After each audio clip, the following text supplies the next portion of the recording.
Well, hello, folks out there in YouTube land. Got a big show lined up for you. Let's get right on into it. All right, folks, we're going to do the SEC Power Rankings. They have recently been updated, and there's going to be some teams that are not happy about this.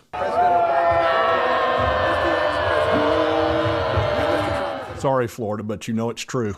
And this was put together by Will Backus of CBS Sports. And let's get right on into number 16. All right, Vanderbilt. Of course, Clark Lee's been there a little while. I don't know what they can really do. They've got a new quarterback coming in. They've got a huge talent disadvantage. They talk about that in here. 4-8. I don't even know what difference it makes. 4-8. That's what I think they'll be. But anyway, they've got them at 16, which is pretty obvious. All right, Mississippi State. Jeff Lebby's coming in. He's in a very difficult situation. This is his first year. Mississippi State's not been the same since, obviously, Mike Leach's passing. And it's not going to be much better for them this first year. They're going to struggle, something awful. But eventually, I think Jeff Levy, who is a good hire, a very good hire, will get them turned around probably year 2 or 3. So Mississippi State 15 is pretty obvious. Arkansas, number 14. I'm not a bit surprised by this. I've already told you, Sam Pittman, I don't know how he didn't get fired last year at 4-8. It's really kind of surprising.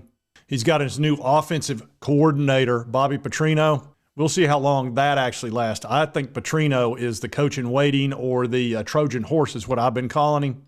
I think he was brought in because there's a lot of history with him. I know the way he went out was not good, but they were winning like crazy when he was there and had them in the national spotlight. That's why I think they want to go back to the future. But they've got a new quarterback. It's not good. 14's about right for them. Oh, South Carolina with old Shane Beamer at number 13. That's probably about the right ranking. They do have their new quarterback, Lenoris Sellers, who I think is a very talented young man, but he's very raw. He needs to work on his footwork. He needs to work on his mechanics. But he runs like the wind, and he's a big dude, 6'3", 250. Once he gets loose, he's going to be tough to handle. But the problem is their offensive line last year, they're basically doormen. You're doorman, doorman, doorman, doorman, doorman! That's what they are. They just let people in, and they're very polite about it. I tell you, the VOLS last year absolutely terrorized Spencer Rattler. They ran him out of his own end zone. That's how bad it got. And in his first game against North Carolina last year, Rattler got sacked 9 times. I've never even heard of a quarterback getting sacked that many times. It was amazing. 9 times? 9 times. All right, Auburn at number. I don't like Auburn at 12. I think they're a sneaky good team. They are the one team that had not only Alabama beat, but also Georgia. They didn't win either game. You remember the Alabama game. The big problem with Auburn, their quarterback situation is not good. That Peyton Thorne, why don't they've spent all this money on all these defensive linemen and all these big-time talent guys. They've got a lot of talent down there, and they don't go out and spend some money on a quarterback? I don't get it. And there were quarterbacks out there to get. Brock Vandagriff, for example. They didn't do it. Makes no sense to me. So they're going with Peyton Thorne, I guess. That's not like Hugh Freeze. He usually finds a quarterback. So we'll see what happens. They're a sneaky good team, though, very talented.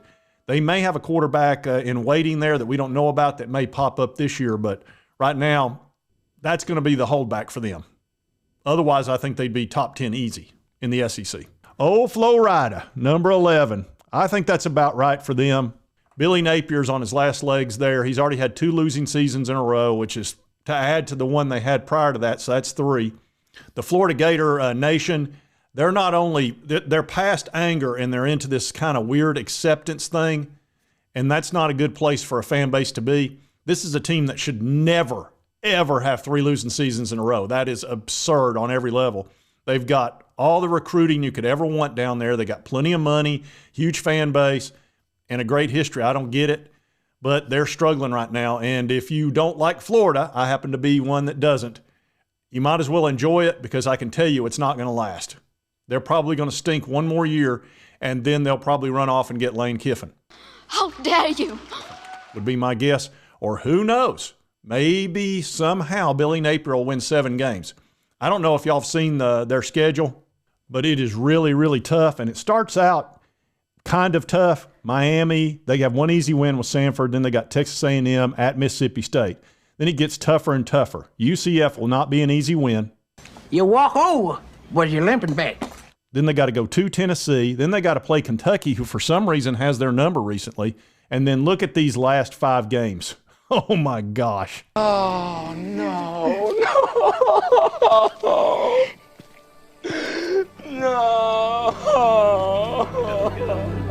Yeah, that's not a pretty sight. That's why I don't think he makes it through this year.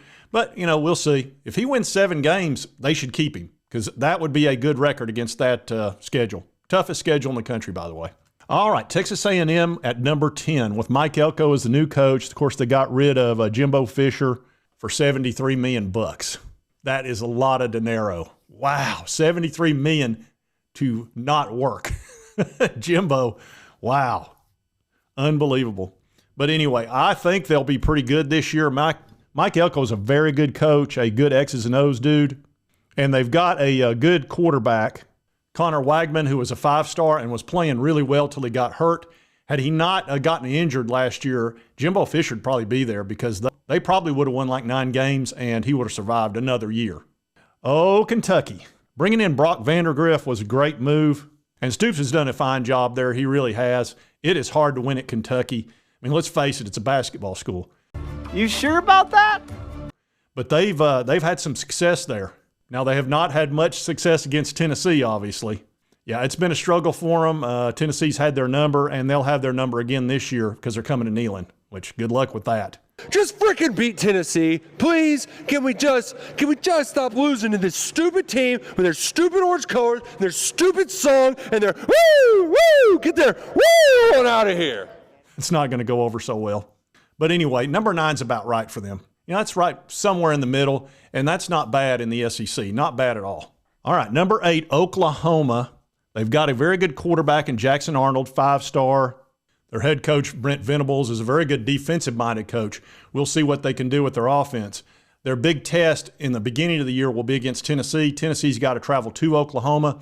That will help determine both seasons for either team. Having them at number 8's about right. They've never played in the SEC before, and I think that's going to be a rude awakening for them. Toto, I have a feeling we're not in Kansas anymore. Yeah, playing in the SEC, you're not in Kansas anymore, or Oklahoma. LSU. This is a tricky little situation. They're happy with their new quarterback, Garrett Nussmeier, but realize he's got to replace a Heisman Trophy winner. So it's not going to be easy. Also, their defense last year was atrocious. It was absolutely horrible. And they brought in a new defensive coordinator. I believe they went and stole Missouri's, who was very good. So I'm sure Missouri didn't appreciate that. I think they made him like the highest paid assistant coach in the country. Blake Baker, and maybe he can get it turned around. Maybe it'll be hard. It's hard to turn a defense around just like that, but he's a very good coordinator, and I can see why they would spend the money because LSU's got plenty of money. That's not an issue. They certainly didn't have any trouble paying Brian Kelly to leave Notre Dame, so probably a really good hire. But having them at number 7, we'll see. They could finish higher than that, but that's probably about right for them. Tennessee at number 6. Oh, this irks me because I can already tell you there's 2 teams ahead of us that just absolutely, I don't want them ahead of it. It just bugs the crap out of me, and you'll see it as it progresses. But a big part of this is Nico is not totally proven yet. He's only played in 1 big game. Now, granted, he was the MVP of the Citrus and looked fantastic, scored 4 touchdowns, which is really rare for a true freshman to go out there in any situation against a top 10 defense and perform at that level. 135-0, MVP, etc. But he's going to have to prove it a little bit more. Now, once he's played a few games this season, this will change, and a lot of the lines will change as well. They're going to see he's going to probably be a Heisman Trophy candidate this year and might wind up in New York. QB is the most important position. It's not even close to anything else. So if he pans out the way I think he will, look for Tennessee to make the playoff this year and finish 2nd or 3rd or 4th in the SEC, which should be good enough to get in that playoff for sure. Missouri Tigers, I tell you what, they had a beautiful year last year. They wound up 10-2. They won a bunch of games, really played well, won their bowl game against Ohio State, who was without their top 2 quarterbacks, but they won. And they bring back Brady Cook and Luther Burden, who that's a great combo. They're going to be tough. I tell you, that Brady Cook is sneaky good. I think he'll be playing on Sundays, and so will Luther Burden for sure. So look for them to be solid. 5th, that's probably about right for them, honestly, and their schedule's not that tough, which is really helpful. Schedule's a big deal in the SEC, as we all know. Alabama at number 4. Boy, it's rare to see them down this low. Normally they're 1 or 2 every year. For 15 years, they were number 1 every year. But they got a whole new situation. They got Kalen DeBoer in as head coach. They're going to try to make Jalen Milroe work with that offensive scheme. He's really not ideal for it. But Kalen DeBoer will probably adjust it to work around that because there's nobody better at running the football than Jalen Milroe. Not only is he a strong runner, he's extremely fast and he's tough. He does have limitations when it comes to passing, though. He throws a real nice deep ball, but that middle range stuff where you've got to throw with a lot of touch and timing, he struggles with that. And that's what Kalen DeBoer's offense thrives on, is timing and touch and being accurate. So we'll see how this plays out, but they've got him at number 4. They did lose several key players. Caleb Downs was the biggest one. Best defensive player in the country, in my opinion, and he went up to Ohio State. So the transition with having Nick Saban leave, DeBoer come in, there was a lot of turnover. We're in a transfer portal era, and when your head coach leaves, a lot of players are going to leave, especially a Nick Saban, who really, a lot of guys came just to play for him. Number 3, you got Ole Miss at number 3. God, that aggravates me. A big part of it is a very easy schedule. They have the easiest schedule in the SEC, and I'm going to take the time to kind of quickly run you through it because it is such an easy schedule. Furman, Middle Tennessee State, at Wake Forest, Georgia Southern. So they're 4-0 guaranteed before they even do anything. Then they play Kentucky at Oxford, which I think they'll win that game. Then they're at South Carolina. So now they're 6-0. Then they've got to go to LSU. That's their first tough game in the first 2 months. Then they're off before their big game against Oklahoma. Then they're at Arkansas. So they have 2 tough games in the first, 8, 9 games. Then they do have to play the Georgia Bulldogs. That'll be a loss. I don't care if it is at Oxford.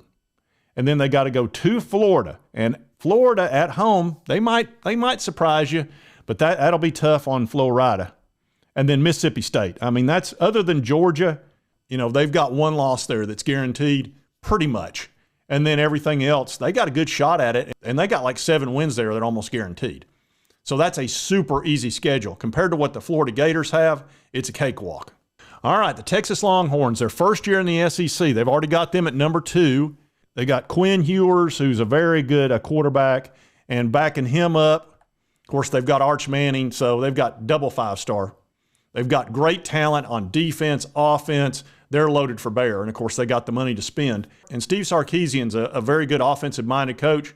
I can understand why they're at number 2. Now, look, this is going to be a rude awakening for them as well coming into the SEC. They're not going to get all those easy wins they normally get. So we'll see how they handle that level of pressure. But I can understand having them at number 2. And last but not least, I'm sure you're shocked, the Georgia Bulldogs with Carson Beck and Kirby Smart and all the rest of them. They're as loaded as any team in the country. Probably the most talent you could accumulate. Georgia has the best recruiting base, and they have nobody to compete with them inside of Georgia. Sorry, Georgia Tech. You're just, you don't really compete with them when it comes to recruiting. You're a engineering school. And I can understand why they'd have them at number 1. It doesn't make any sense not to have them there. Somebody's got to knock them off their perch. It's going to be tough. They are a very tough-minded team. I cannot imagine they don't make the playoff, though. So there is your breakdown and your power rankings. I think that was a reasonable list. I disagree with a few positions, but, for the most part, I think they did a good job. And if you like this content, be sure to hit that like button. Lets me know to continue to cover all these big college sports stories. If you've not subscribed, hit this little button right here. I'd certainly appreciate it. Costs you nothing, helps me out. And right over here is a most recent video YouTube thinks you'll enjoy based on your viewing history. And we'll see you next time on Sports Talk Jay.